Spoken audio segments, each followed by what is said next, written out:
These motherfuckers. Oh, we're live. Okay, hi. Welcome to our 6th Shadowhunter Chronicles Live Show. We've been doing this for 6 months and we're all baffled by it. You've seen us already a few times, so let's just do quick introductions. I'm Fathy, you're on my channel, you should know this. Anyway, next. I'm Mica. Is Anya? I'm excited. Hi. I'm Skylar. Yes. Excuses, we're all slightly sleep deprived. Yeah. True. Very true. We're also missing a person today. Yes, we're also missing Taylor today. She couldn't make it today, but she will be back with us next month. Yes. Yeah. But all is good. Anyway, this is our Clockwork Prince live show. You have it here. Yeah. We've read the thing. Some of us stayed up really late reading the thing. So yeah, let's just get to talking about it. Let's do ratings first, right? Sure. Yeah. Sammy, considering that face you just made, I'm gonna make you go first. I gave it. I kept the same rating that I gave it when I first read it. This is also This is almost the last book in the Shadowhunter Chronicles I actually read before. I kept my 5-star rating. So anyway, go on. Somebody else. Skylar, you go because I can see you bursting to say your rating. I maybe a 2. Maybe we'll get into it. I have trouble with this book. Okay, Yesenia? I gave it 2.5. Okay. So... Mica? Oh, wait, you gave the first one 4, didn't you? Oh yeah, I was stoked about the sequel because I really liked the first one. I don't know what happened. We'll get into it, but I felt half of Sammy's feelings. 2.5. It's fine. I think I restored some of her hope because I was going to give it 3 stars because the book was an all-around meh, but I decided to give it 4 stars just for the Demon Pox song. Do you want me to see it? Because I know it. No, wait. One thing is, I know some of you saw my tweet last night that I read a part that I knew was going to piss off Skylar. It was the Demon Pox part. The moment I listened to it, I was like, oh, Skylar's going to hate this. I sat there. I've never rolled my eyes so hard in my life. I read it I don't know, an hour ago, and then and I started laughing my ass off, and I said, "Yes, this is getting up." Okay, I haven't given it a final rating yet, but I am somewhere between a 2 and a 3 stars. Okay. I'll probably make my final decision after I'm done talking about this with you guys. Because I always change my rating after I finish talking about it with you guys. So I'm fluctuating between a 2 and a 3. Mm-hmm. I was not satisfied with the sequel. So everyone thought it was worse than the first one? Okay. Yeah. Okay, I'm just trying to get... Well, okay. I have complex feelings about it. But also, this morning, when I was preparing our stream, I went back and I looked at our past live shows. And our City of Ashes live show was the shortest one that we've done, which kind of tracks considering that I guess we're not into the sequels. Yeah. Yeah. So I think the last one we did that I can't remember is City of Souls of Fallen Angel. Was the one that I think that was the one that we collectively didn't like the most. Yes, that one was collectively except for Yesenia, that was which is surprising because I gave it 4 stars. Yeah, Yesenia gave it, and everybody else was trash. Okay. You've also been consistently giving them good ratings, though. I haven't. I've been kind of all over the place. Yeah, I feel like this one take over as probably the lowest overall rated for all of us, because I know Taylor really didn't like it either. Yeah, didn't. Yeah. Well, I mean, she DNF'd it 3 times and restarted it 3 times. So yeah. I think that speaks for itself about her rating. So do you guys want to, how about, I have conflicting feelings on this book because, especially because I know Isani and I both do the cop-out rating system, and the plot aspect of that was like a 5 for me, but I really enjoyed the characters in this. So where do you guys want to start? Plot or characters? I say we start with the plot because it was non-existent. There was none. There was no plot. Actually, I think the problem it was that there was a lot of subplots. That's the thing with this book. A lot of it was happening, but wait, I'm gonna mute myself because whatever the fuck is going on with my dog is not it.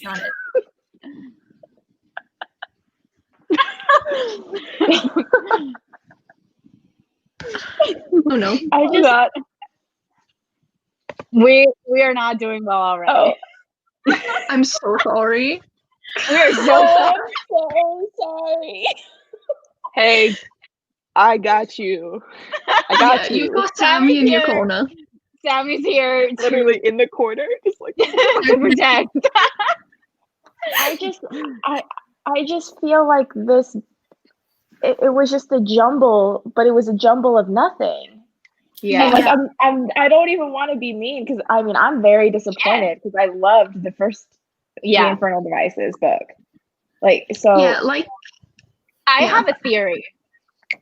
Go. I have a theory of why this was so disappointing, and I have no evidence to back this up.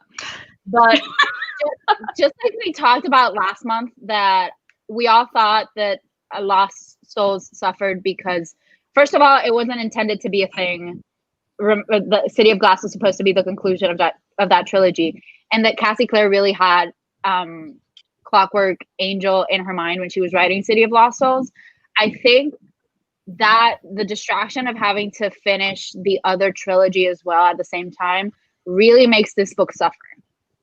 Yeah, definitely. Because I could see points in which like she was kind of, because she does, one thing that she really does do well is like interweave like all the chronicles into each other.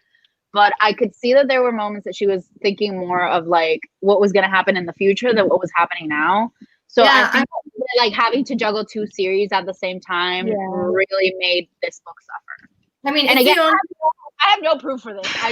This is me just speculating the fact that I think that like having to write 2 series at the same time, even if they're in the same world, the fact that she's keeping track of 2 plot lines and 2 full different sets of characters at the same time kind of made this suffer. Yeah, I think that's also the reason why Camille showed up at this book. The only reason was for it to be like a backstory for Malek and Alec in the future. Yeah. There's no point to this book.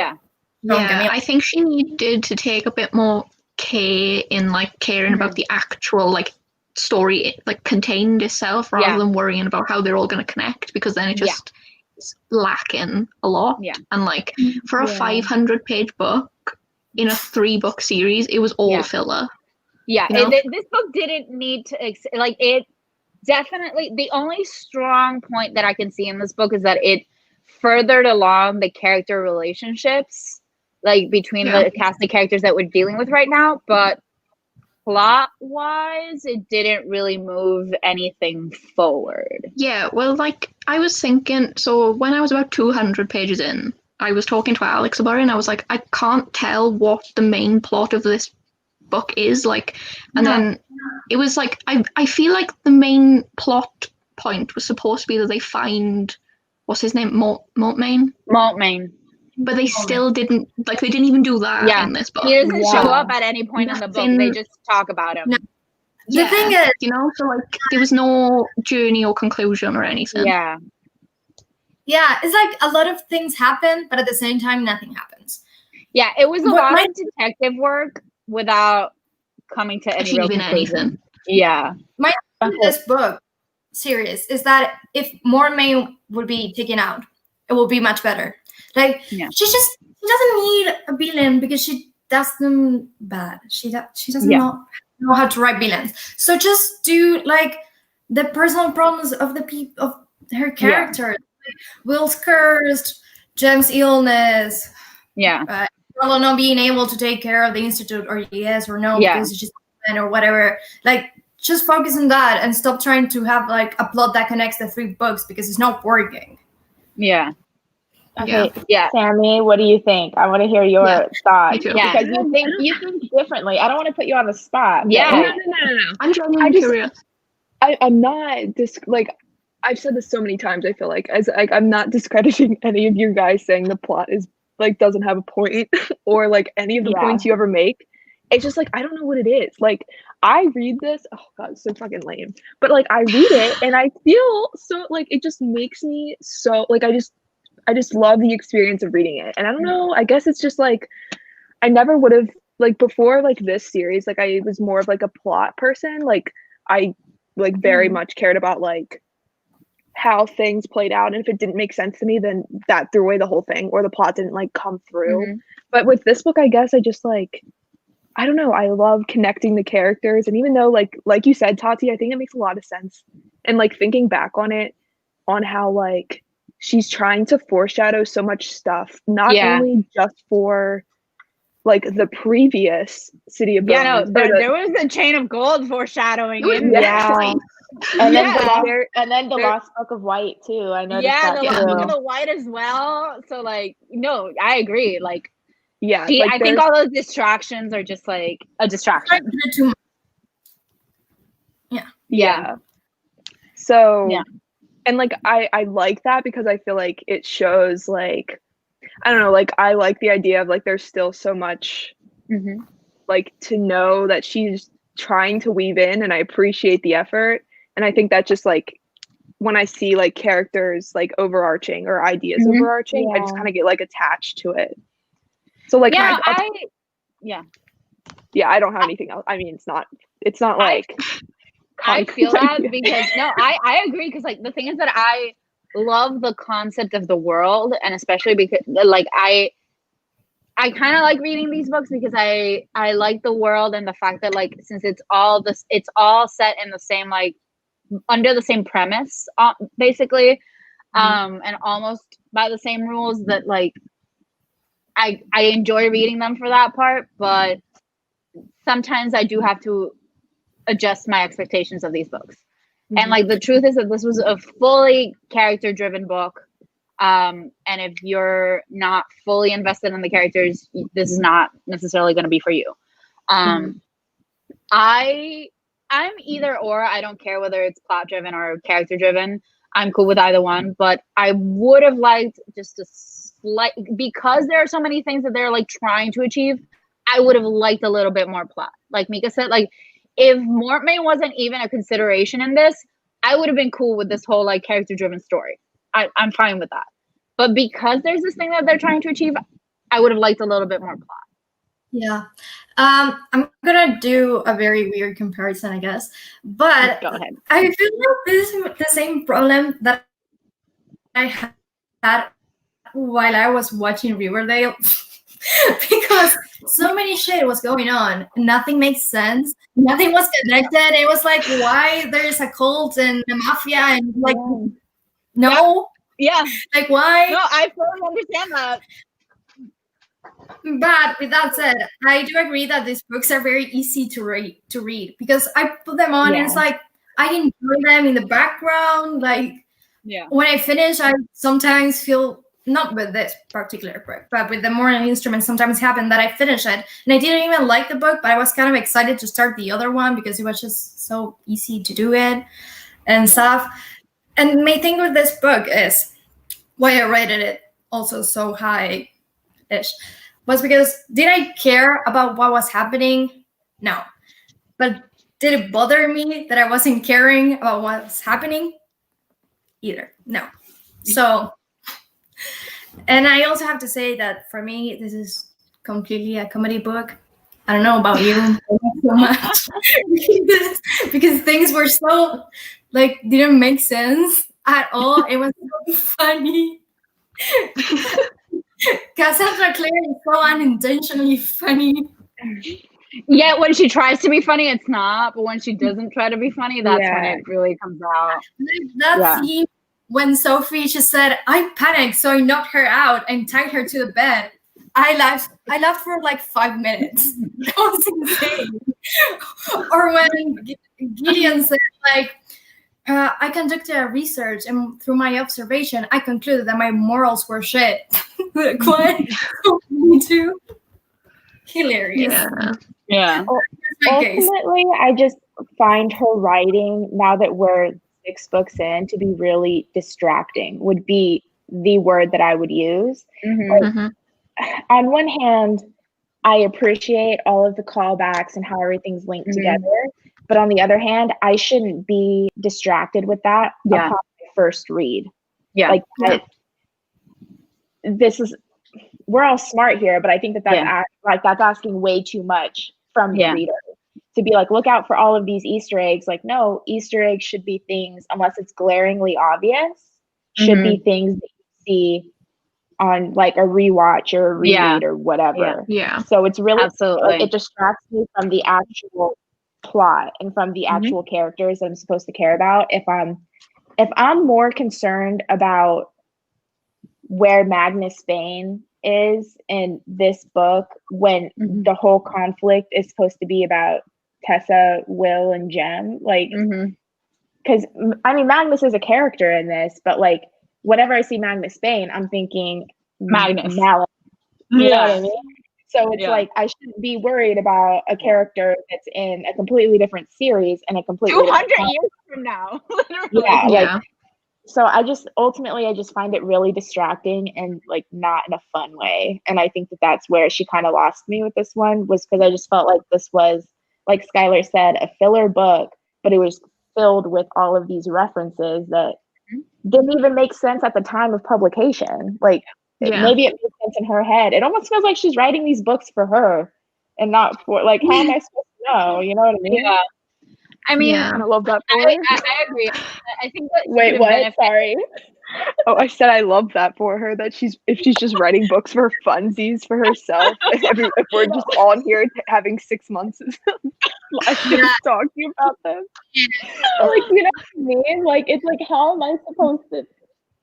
No, I understand that. I completely understand that. No, it's just, I can't fill in the plot holes because we're in your brain, not mine. Like, I don't know. I think definitely like the books could like benefit from a little bit more focus, like on the current plot, because I agree that like I always have like the bigger plot in the back of my head instead of like focusing on like the what's going on. But then in other books, like when we were reading, I think it was City of Glass, I didn't care about the bigger plot at the moment. I was just focusing on a subplot. So like she really needs to figure out that balance. Yeah. I think it also would benefit from a 200-page cut and shorter chapters. Like, just cut 20 pages. We need focus. And that's it. Yeah. That's what she should do. Yeah. Like, a chapter shouldn't be 40 pages of nothing. Oh, God, no. Like, it really shouldn't. But also, I will say, I do like the character change within the chapters. Like, I do like that. I think that she does, makes it a little more fresh. But yeah, she does third-person POV really well. I will say that for her. It was a struggle in City of Bones because it was mostly on Clary. But once she figured it out with City of Ashes and she started like mixing the third-person POVs, it really got some. She does it really well, and I have to say that I can tell when it's like the third-person POVs focusing on a specific character, or when it's just like focusing on them overall. I gotta say, I gotta give her props where props are due. She does third-person POV really well. Yeah, but I thought the audiobook did it well too. Yeah, switching between like narrators was a good choice. Yeah. Can we talk about the singing in the audiobook though? The singing, so bad. Wait, because I recorded it. Did you listen to the audiobook or did you just read? I just read it. Oh, okay, so you're lost in the water with us right now. Every time a song came up, I just skipped it anyway. Yeah, that's good. Wait.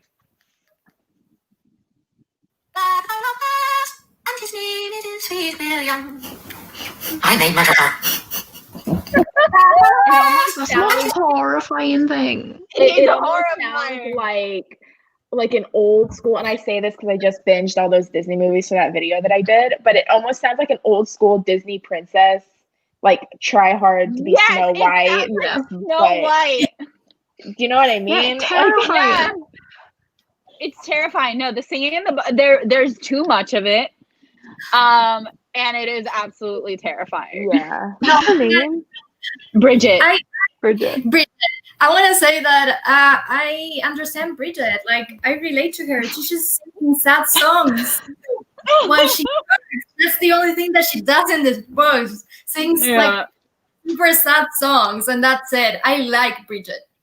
Speaking of characters that we like, which out of everybody here, you don't even have to keep it to the main characters. Which characters did you actually like in this book? Mica. I'm gonna let somebody else take that one. Okay, I'll start. I said that I like Bridget because I did. Yeah. I really like Jem, but I also liked him before, and like I don't know, I just liked him. I have a lot to say about that. I actually liked Will. By the way, because I didn't actually like Will at the beginning. I just started liking him when he was giddy and singing the Demon Box song, and like I was giddy, so it was great. Demon Box. Amazing. Okay. Yesenia, you go. What character did you like? So here's the thing. You sound like me. I think like full transparency for everyone. Like I feel myself getting into a reading slump, so that could contribute to how I didn't connect to this at all. Anyway, on paper, I like Jem, and Tessa's not terrible either, but nobody did anything for me in this. Absolutely nobody. And all of that, I'm sure we'll get into like all like the love triangles and whatever in a second, but like all of those were distracting to me too. They weren't believable. I didn't root for anybody. So yeah, I think technically I'd have to say Jem, but like I could really care less right now. Okay. So, that's fair. I fair. couldn't care less is what I meant. Yeah. Skylar, how about you? Honestly, pretty much exactly what Yesenia just said. Like, I don't know how else to say that I just don't care about anyone. That's fair. But Jem is the only one with the remotest bit of potential for me. But even then, I still don't really care that much, you know? Okay, that's fair. Sammy, what about you? Jessamine. Really? No. Why? Oh, I was like, no. I'm surprised I was literally about to say, Sammy, I respect all of your opinions, but that one. You guys would like Sammy, her. I was about ready to take you out of the stream for a minute. Speaking of annoying audiobook characters, oh my god. Every time she goes. Yeah. Okay. Anyway, sorry. Okay, your real answer now. I'm trying to think of like somebody new. Like I think in general a lot of side characters didn't. Well, I mean, they got more attention in this book, but they are still like you guys would probably. I mean, they are kind of flat. I'm not gonna say like they're not flat. Yeah. Because I'm sure you guys would. No, speak your truth. Abby, honest opinions, girl. Honest opinions. I think in this book I liked Sophie a lot more. I mean, I like other people too, but I just in general I liked Sophie in this book. Yeah. Wait, can I ask something? What kind of accent Sophie has? Okay, so you know when I hadn't listened to the audiobook, I listened to like a snippet and I heard Sophie's accent and I was like, that is the worst accent I've ever heard anyone do in an audio thing. I don't know where I don't remember where she's supposed to be from. Neither. They gave her like almost like a Cockney accent. It was like, hi, I'm English. Yeah. It was just not it was not good. Yeah. As for characters I liked, I kind of liked Gideon Lightwood. I thought he was especially in comparison to his brother. His brother's a tool. Gideon Lightwood was okay, but I have trust issues, so like I'm like constantly worrying that he's gonna disappoint me. And I liked Jem. I liked Will a little bit better than I did at the end of the last book, but still kind of on the fence about him. Yeah, wait, I have a question about Will, because during the whole book, Tessa acts. Bless you. Tessa acts like he killed her puppy, and like I don't think he was that mean. He was like, yes, he was a bit of an ass, but like it's a lot exaggerated for me. Like he wasn't. I don't know. I mean, he basically called her a whore at the end of the last book. So like, I mean, yeah. He was like, so, you're Baron, you can be a prostitute. Come in my room if you want. Yeah, it was not great what he said to her at the end of the last book. So I kind of understand his like, Yeah, I guess. I don't remember that at all. I can pull the book up if you give me a second. I'll look at it. I remember is him telling her that she was barren. Yeah. Yeah. And he did it in like not a nice way though. He was like, oh well, I don't care anyway. You can't have any babies. Haha. You'll just have to be a prostitute. Hee. Let me see if I can find it because I can't really remember where it was. It was towards the end, I think. Here's my other problem with this book. I know we just got into characters, but I just had this thought come up. Does anybody feel like you need to read the summary after you finish it? Or is it just me being dumb? No, I do. Because I'm like, what did I just read? Okay, good. Okay, good. Yeah. That's part of the problem. I don't think that's good for us because, you know, it should leave more of a lasting impression. But like... Okay, I found the passage we were talking about. I'm gonna read some parts and I'm gonna skip some parts. I think that they were supposed to be in the roof when this happened. Yeah. She reached to lay her hands on his shoulders and he drew back, looking down at her, breathing very hard. His eyes were bright, his lips red and swollen now from kissing as well as injuries. Perhaps, he said, we should discuss our arrangements then. Tessa, still feeling as if she were drowning, whispered, arrangements? If you're going to be staying, it would be to our advantage to be discreet. It might perhaps be better to use your room. Jem tends to come in and out of mine as if he lived in the place. Blah, blah, blah, blah, blah. Use your room for what? And then he says, you cannot pretend you don't know. You're not entirely ignorant of the world, I think, Tessa, not with that brother of yours.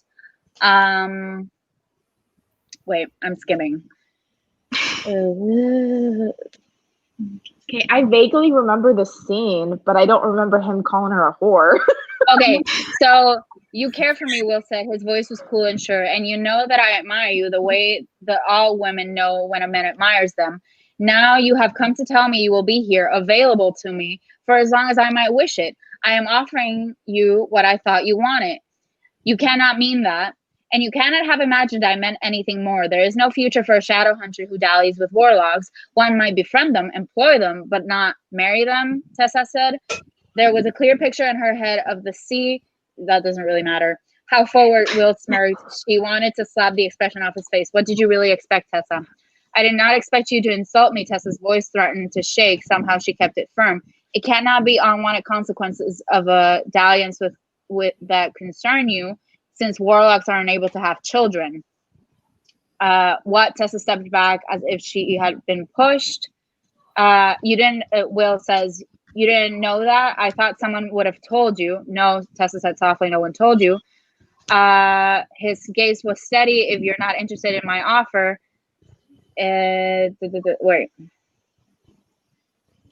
Okay, and then Tessa says, Jem said you like to make yourself look bad, and perhaps that is true, or perhaps he simply wished to believe that you are believe that about you. But there's no reason or excuse for cruelty like this. Okay, so he didn't call her a whore, but he was basically implying that that's what she was. Yeah, he was like, hey, you could just stay and be there for me. Yeah. But I think that's an asshole move, but I don't think it's that bad. Maybe it's because I've read a lot of books where the hate to love is more hate. Yeah. I don't think but also but also remember that this is set in like the 1800s, where like they're not as The girl casual doesn't about even know sex how- as we are. The girl doesn't even know how babies are made. She said that in that book. This is the Exactly. one thing I will say that I didn't like. I literally put it down and was like, what the?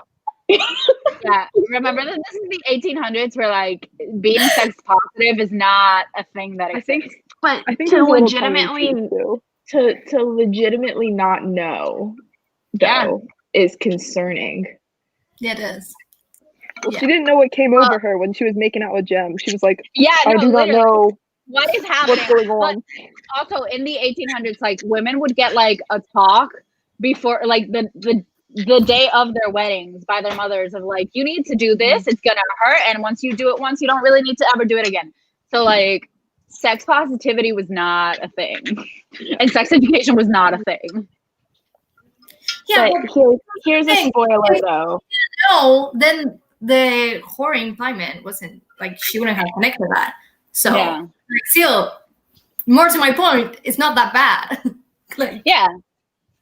He was a dick. There's no going Yeah. around that. He was an asshole.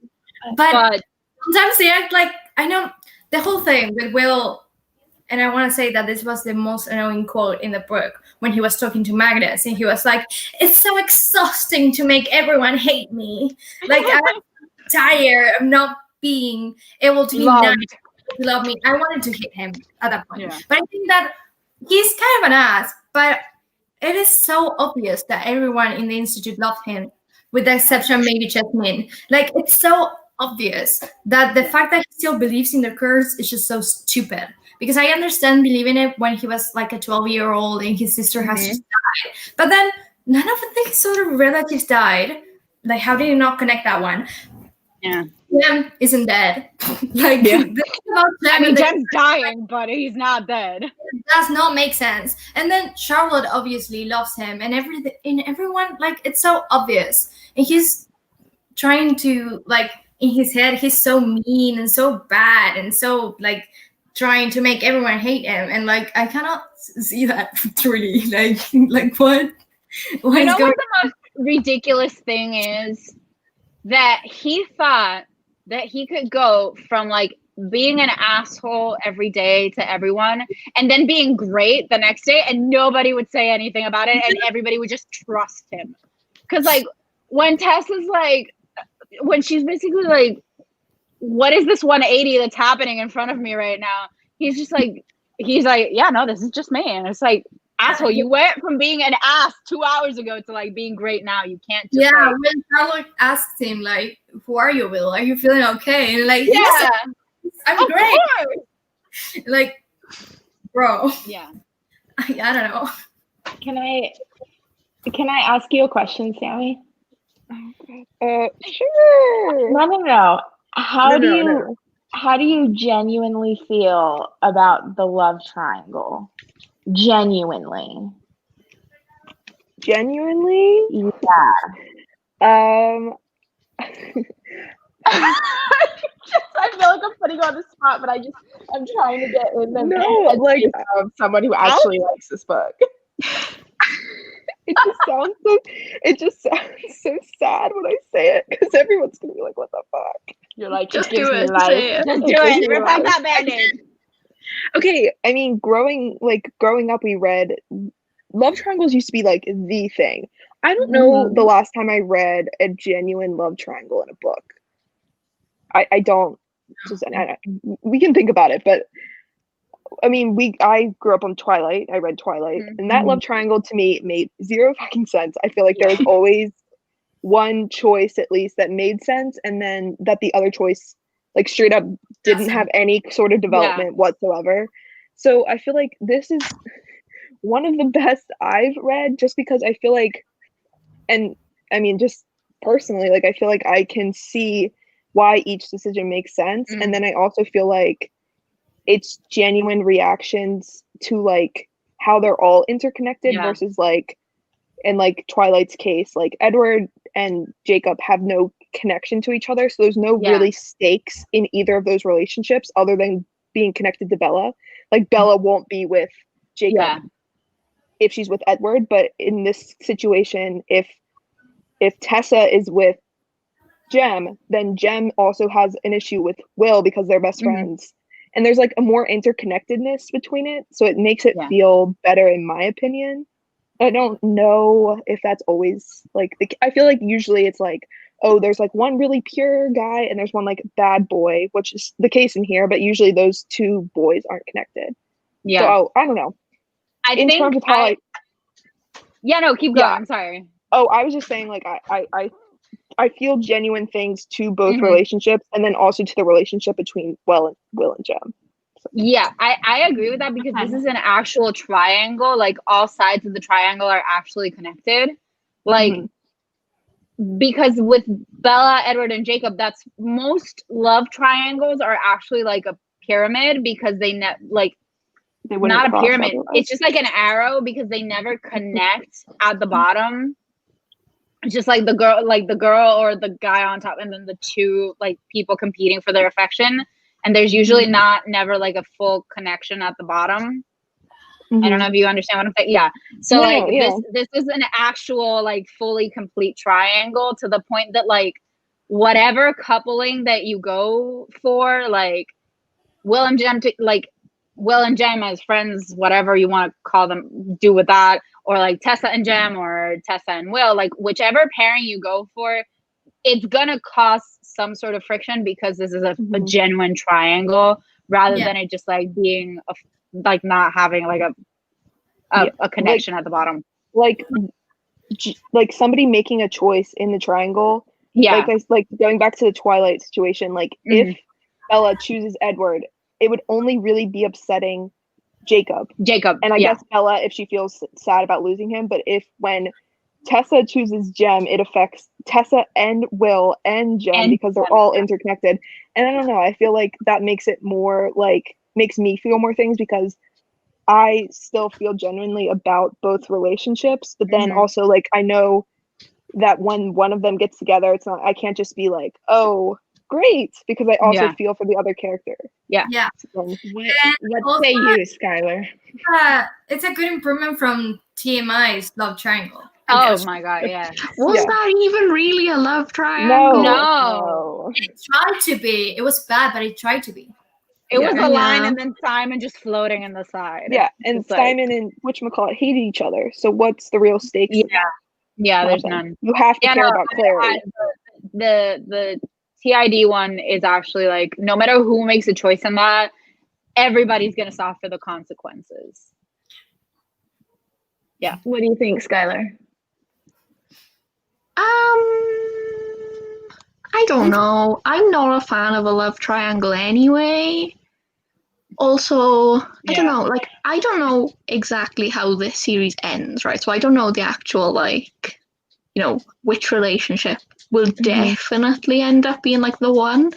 But it feels like it's very much setting up for one thing. But, like, I'm not interested. Like, now, like, she's engaged to Jem. Like, that's how it, like, ends off. Like, I would rather that just be the end of it, but I just know the next book is going to be, like, I'm not interested in all the angst from Will's perspective. Like, we've had enough Will angst for a lifetime. I don't want more. I think that's why Will and Jace are truly related. They're truly related because they're both It makes me, like, miserable to read, because, like, I don't want to read somebody feeling that sad all the time. Like, especially when it's somebody who I don't like and I don't care about.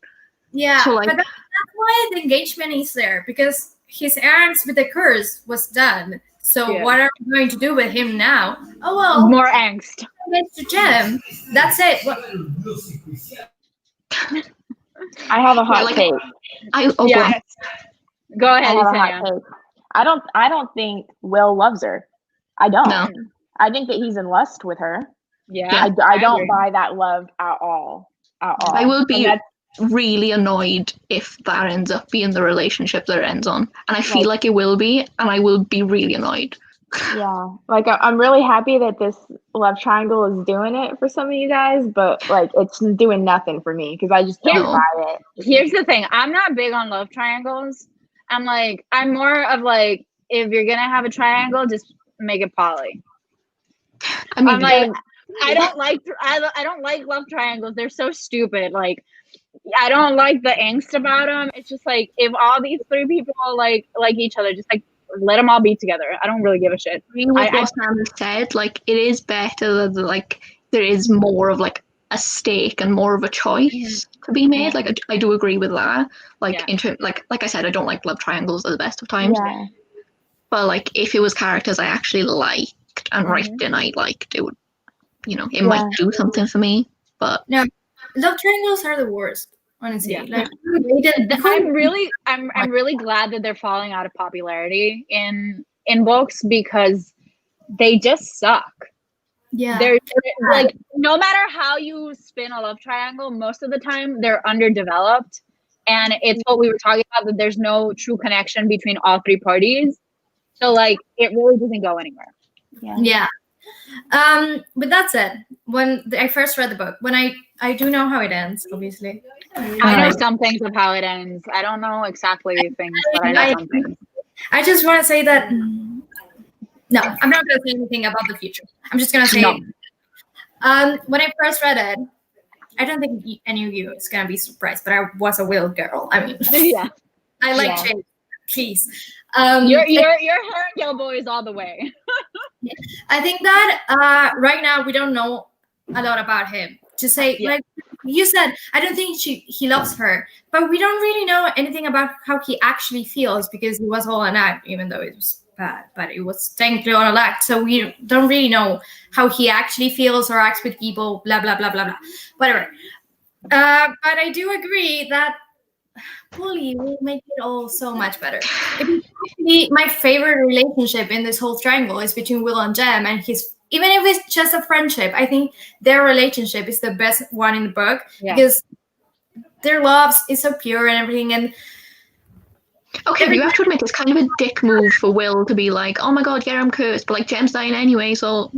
That. Oh yeah, it's kind of like, that's a dick move. It almost feels like a competition, and that's part of the reason why it's I'm like, not buying what it. can make you die faster, you loving me or the yin fan? And I'm sorry, but if you're there to like make out and try to hook up, whatever, those are the only, like, I feel like the only two glaring incidents where they have been intimate in any kind of way that I can remember. And it's like, that's why I think that he's in lust with her. Do I think he has the capability of falling in love with her in the third one? Yeah, but right now I'm not buying this.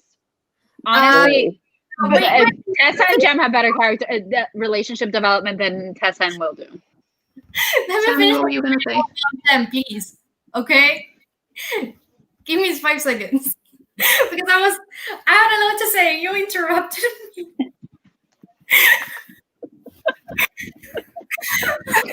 Who's going? Go. Every time, like, Will says something about Jem, not only this book, but the other one, it's like the best thing ever. Because even though he, like, yeah, whatever, I'm gonna actually be friends with you because you're already dying, is bullshit. He also was like, I don't know, 13 when that happened. So I don't know. I don't understand 13-year-olds' minds. Okay, like, I'm gonna give him that for once. I mean, allow him to think there was a curse at that point. Like, every time he talks about him with Magnus, I think it is, it's like, Jem is my only sin. My greatest sin. Yeah, Jem is the best thing that happened to me. Like, shit like that. And I'm like, yeah, that is the kind of friendship I want in the world, you know? Like, that is it. Yeah. Yeah. And, that was actually my point. Okay. What were you gonna say, Sammy? Yeah. Oh, I was just gonna say, I also, like, I try to take into account, like, the fact that the girl didn't even know, like, that making out was, like, something that was natural. Like, she thought she was, like, being a total temptress by making out with someone. So, like, their relationships and how they were built was, like, so weird. Like, it doesn't make any damn sense to me. So I feel like whenever they were drawn to anyone, like, period, it was like they were, like, automatically set on that person. Like, not saying Jessamine and Nate, like, makes sense, but it makes sense in, like, the perspective of, when like, you think about it in the 1800s context of it. Like, I've read a lot of Jane Austen, so, like, when I was like, oh, they're 16 and they're getting engaged, that makes sense.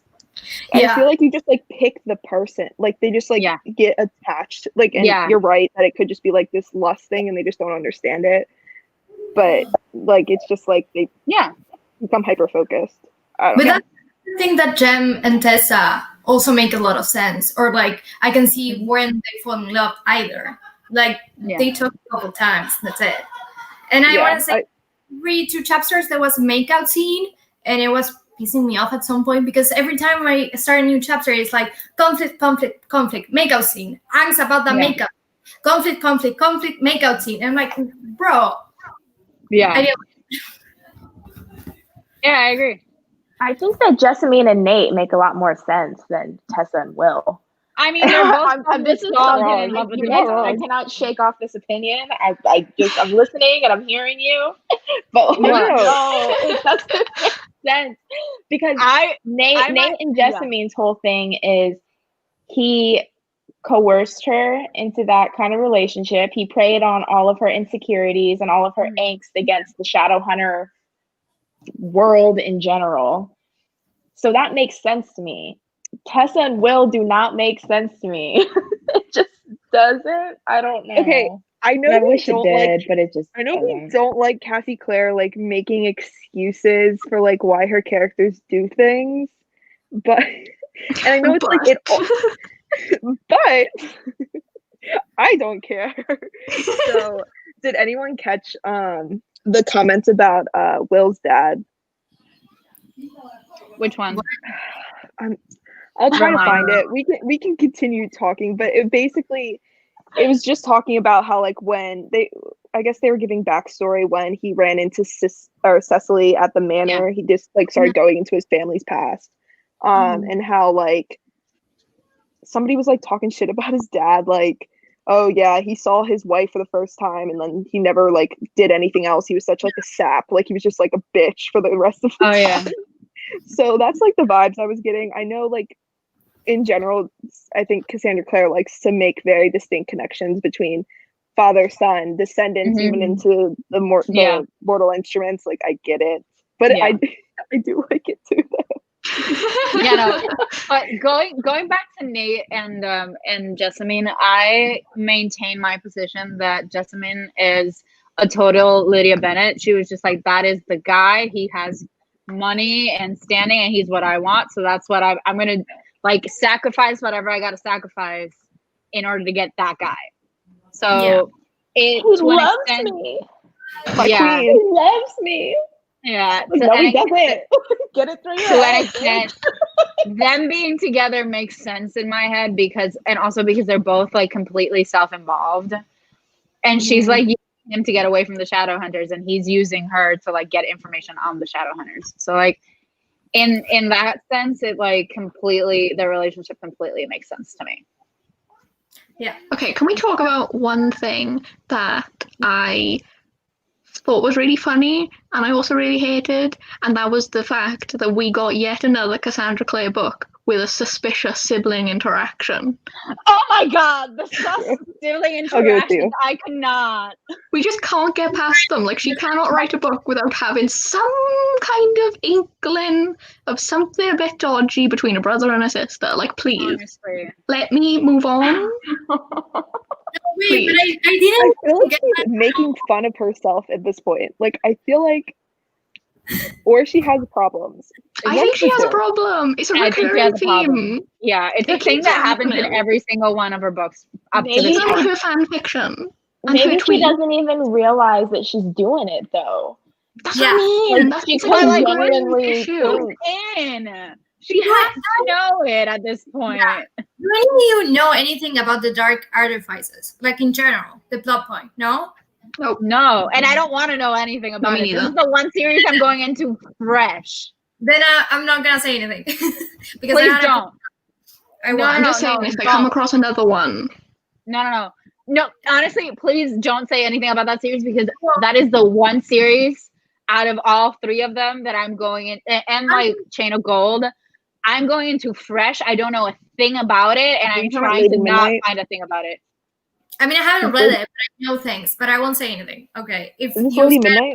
Like text me. Yeah, Lady Midnight is. I don't know shit about. Well, I don't know. I don't know It's shit about it, and I always don't want goes, to find oh out wait, about but it. this one's really good. And I'm like, is it? We Can shall I see. say one thing? I want to ask you something. We've been Okay. hearing that for 6 months. Exactly. Wait, Hey, my she's not that TV. far away. I know. My TV mysteriously Doing just turned itself on, and that was very strange. Now, I have a question for all of you. Yes. And I'm going to say my answer too. What was the thing that you hated the most, plot-wise? Because I have two things. I have two things that I really hated. One was how, at the end, when Nate was dying, she decided to give him a redemption. Oh my god, yes. Please, how can you not commit to making him evil? Like, you were almost there, and then his words were his redemption. And are you kidding me? No. Yeah. Anna did not like that. The worst thing. And the other thing that I hated was the conflict between Charlotte and Henry that happened in the last chapter. Made no sense, and it was resolved in 10 pages. You're That's telling what I me was talking about when I sent you guys that message yesterday. I was like, what is the point of this? Why is it here? Nobody cares. I didn't even know you guys had marital problems, and now I'm supposed to be invested and then relieved in 10 pages. Like, I don't. And then you're telling me they've been married for like however long and they've never had any conversation. And she's like, oh my god, wait, you actually love me. Yeah. Oh my god. Wow, now we're fine. Perfect. Easy. I feel like she pains actually me. brought the conflict It hurts. and then edited it out and forgot about it. I think that's the thing. Like, she had the conflict in the book, and then in the edit, she took it off previously, and then she resolved it in the end, but forgot that it wasn't there anymore. Like, that was the vibe that I was getting.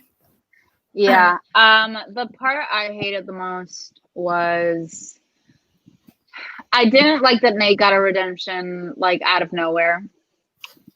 And wait, I had one in my hand and now I forgot it.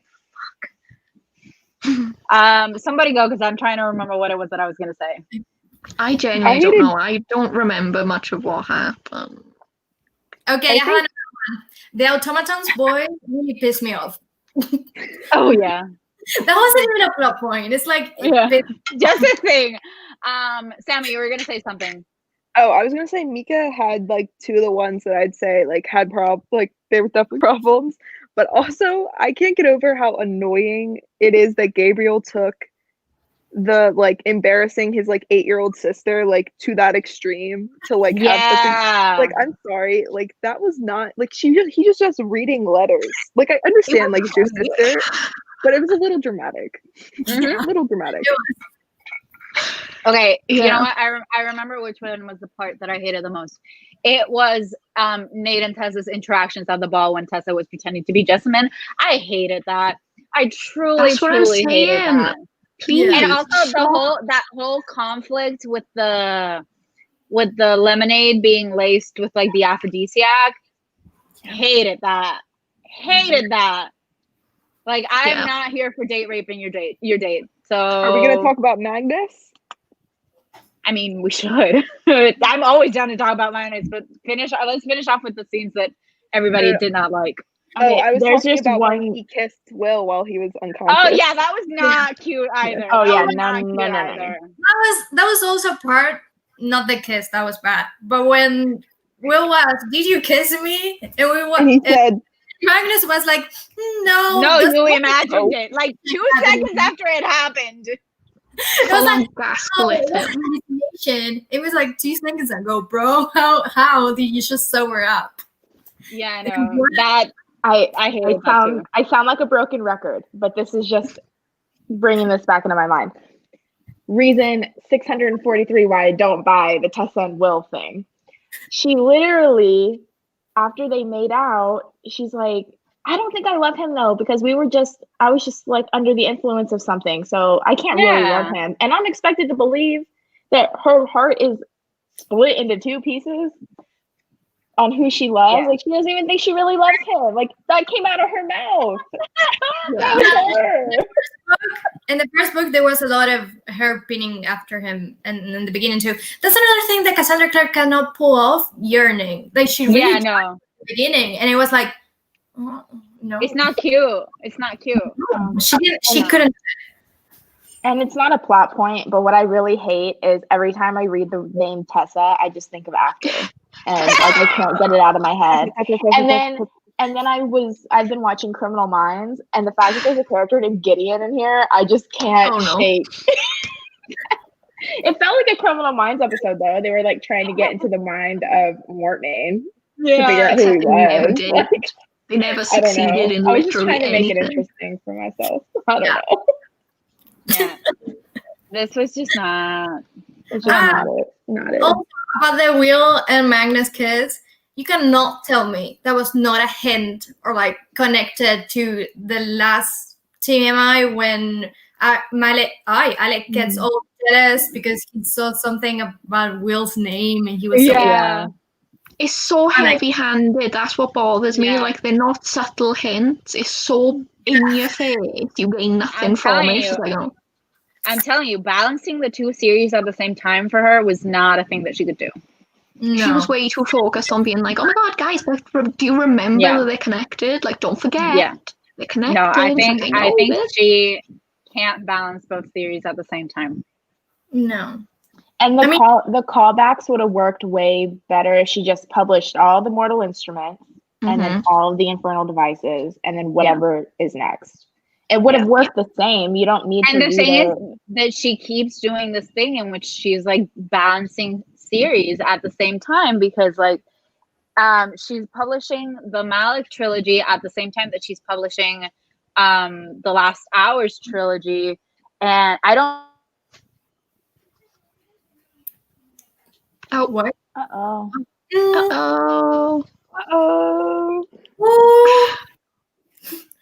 Fill in the blank. What was she trying to say?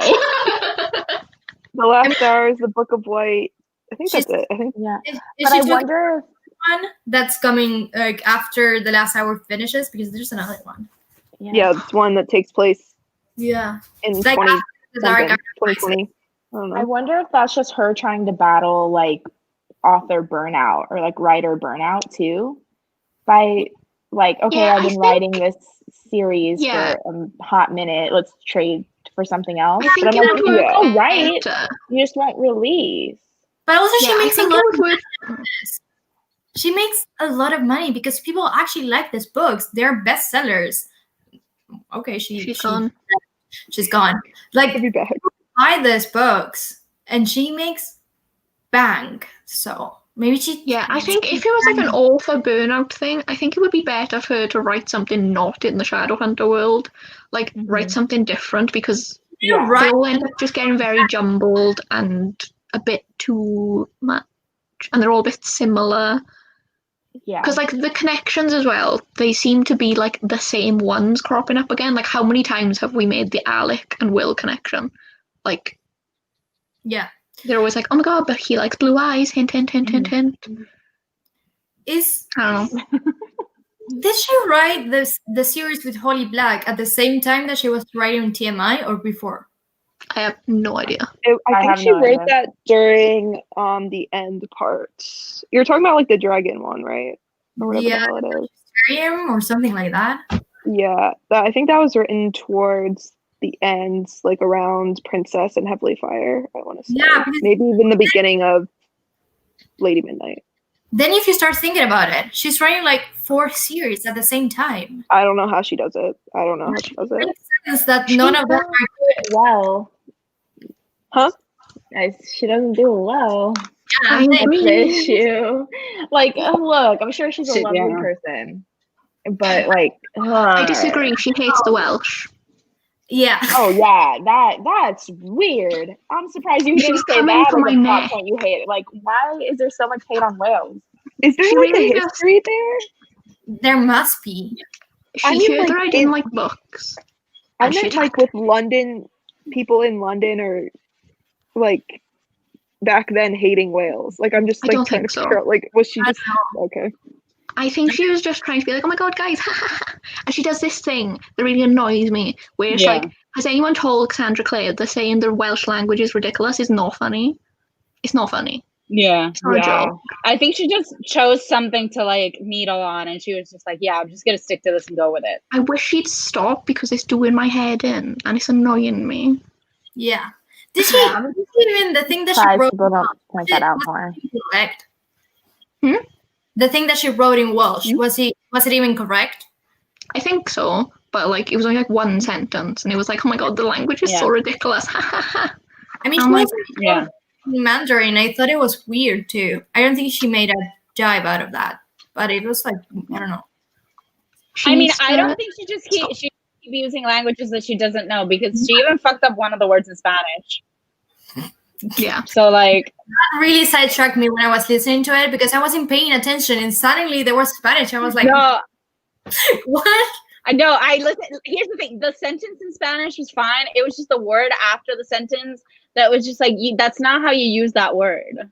Yeah, I don't know. Like Weird. when Gideon is saying that like this is the worst idea that his father has ever had, and then he says "jamás" at the end, I was like, that's not how you use that word.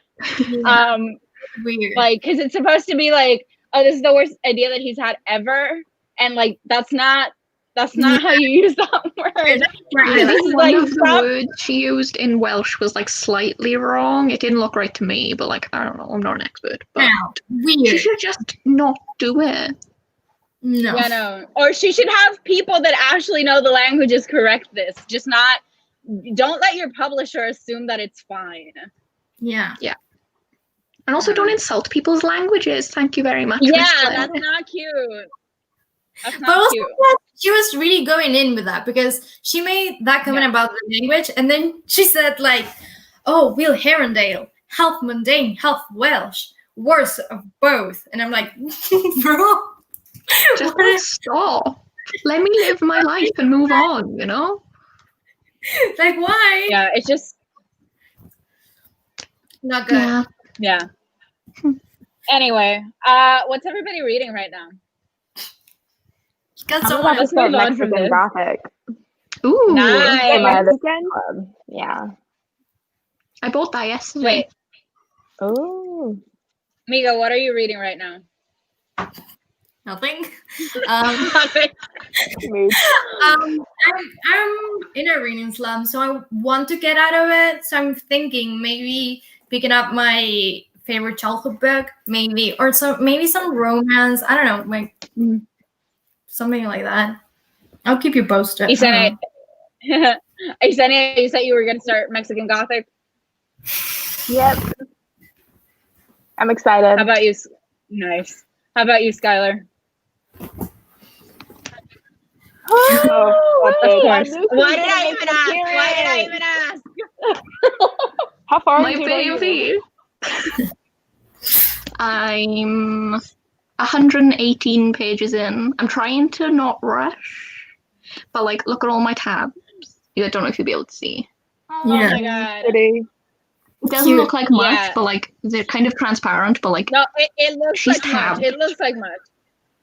Yeah. And you, Sammy, what are you currently reading? So I still have this, which I never finished. No. It's so hard. I don't have the audiobook for this, and it's a drag, and it's just not going. I did just get in my audiobook for Midnight Sun.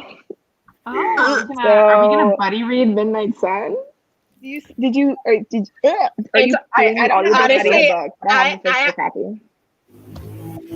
I have to start mine, so like we can all just read it together. I'm excited to hear your thoughts.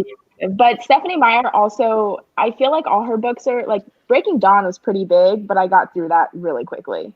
Yeah. I don't know. We'll see. And I think the audiobook's going to help a lot. Yeah, I have the audiobook for that on my Audible because a girl's going to need help for that. Yeah. I'm not currently reading anything because I literally finished this book last night at midnight. But I have to start King Lear right now because I need to do shit for school. Wow, fun. Because this is my but I'm like, do I want to start it today or do I want to go read something else and then do King Lear tomorrow? But I haven't decided yet, so we'll see. Yeah. Good luck with that. But yeah, thank you. It's all good. Figure it out. Yeah. But yeah. So we made it through another month of this. We've been doing this for 6 months, guys. Go us. That's It's just- insane. I'm wearing the same shirt that I wore in the one. Full circle. Wow. Full circle. Love that. Yeah, this is our first channel rotation. So there you go. Yeah. Nice. We only have Okay. one We're doing- Infernal Devices book left. That is Yeah. true. And Moral instruments. so we have 2 of the mortal instruments. Anyway, next month we're doing City of Lost Souls. Is that correct? Yes. Yes, I believe that is correct. I don't know. So, you know. Yep. Skylar just So, like- just like, I'll read it. Right. We'll keep I read everyone this posted one. on Twitter with all the deets of the Yeah. show. But we know that it's We gonna be will post all of that and yeah. Yes. Yeah. So yeah, go us. We're a third of the way through. Hey, Oh. that doesn't sound that At bad. this point in time, yes. Yeah, at this recording, yes. Yes. But I feel like they're multiplying, so They are. Yeah. They just keep coming. They continue. They just keep coming. They're just gonna keep coming. It's fine. We're not gonna talk about that too much. Anyway, this has been a time. I'm sorry about the technical difficulties. My internet crapped out on me at one point. But it's fine. That's fine. It is what it is. Yeah. Yeah. Anyway, They should be. I think we should. now. They should what? They should be used to it by now. Like this chaos. Honestly, honestly, I don't think we've gotten through a single one of these without somebody's internet cropping out Every time. every time. But you know, we deal with it as it comes. And it never was Sammy who was in the woods. Like Sammy was Yeah, actually. exactly. Right, that's how dedicated she is to Cassandra Clare. She's in the middle of the woods wanting to talk about her book. Oh. Anyway, we've made it through another month. I love doing this with you guys, even though we end up fighting most of the time and not really happy and very sleep deprived. But yeah, we'll be back next month with another one. Yeah. Yeah. Okay. Okay. Bye. Bye.